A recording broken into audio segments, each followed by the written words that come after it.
There is a moment after responsibility is claimed where the world does something totally unexpected. It doesn't reward you. It doesn't acknowledge your growth. It doesn't slow down to let you stabilize. Rather, it tests you, not because you have failed, but because responsibility must be verified in motion. The moment you stop collapsing inward, life applies outward pressure. Old temptations resurface. Old people reappear. Old dynamics test your boundaries. Old versions of you knock quietly and say, just this once. This is not sabotage. This is initiation. The world always tests a man at the exact seam where his old identity once lived. Men misunderstand this phase because they think, I've done the work, I faced myself, and I rebuilt. Why is life pushing me again? Because healing is private, responsibility is internal, but sovereignty must function under friction. A man is not proven by insight. He is proven by his behavior under pressure. The world asks only one question. Is this man congruent when it costs him something?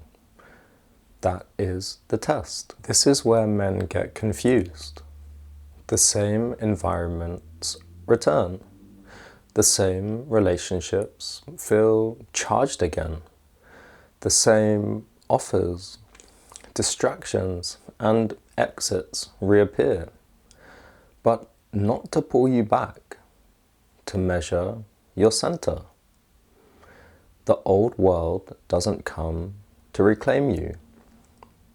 It comes to see if you're still available. And the test can sometimes be so subtle. It's not chaos, it's familiarity. Temptations are not evil.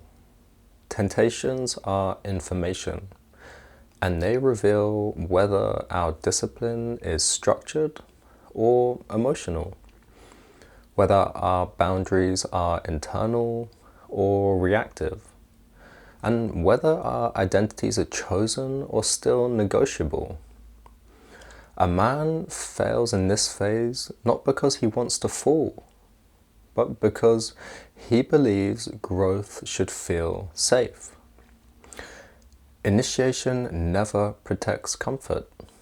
It always tests our coherence. Ancient systems understood this. After descent and reconstruction, men were sent back home into the village. Not celebrated, but observed. Could this man hold his word?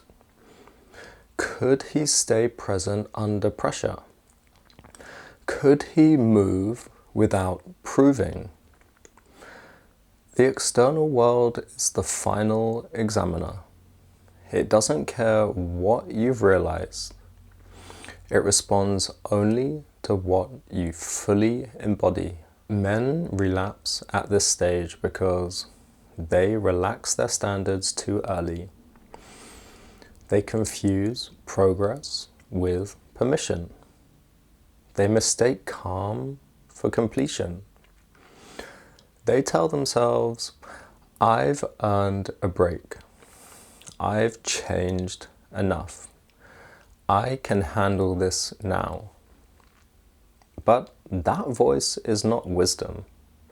It is the old identity negotiating survival.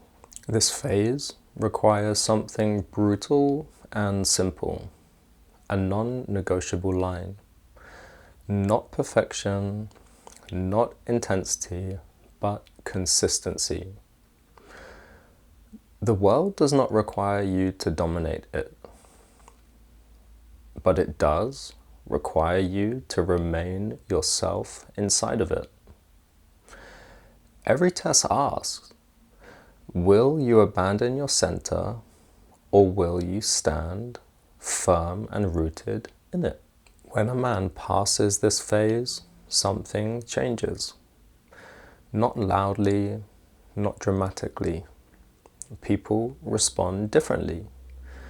Dynamics shift without explanation. Resistance fades or sometimes intensifies. And why? Because authority is not claimed, it is felt.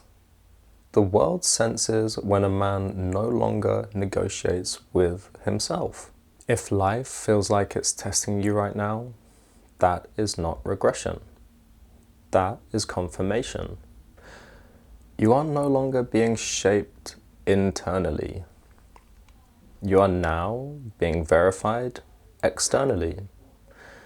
This phase does not require force. It requires fidelity and faith. Hold your line. Keep your standards. Move cleanly. Men don't fail here because they're weak. They fail because they forget who they became. Stay aligned, stay centered, stay true. Men like you are tested for a reason.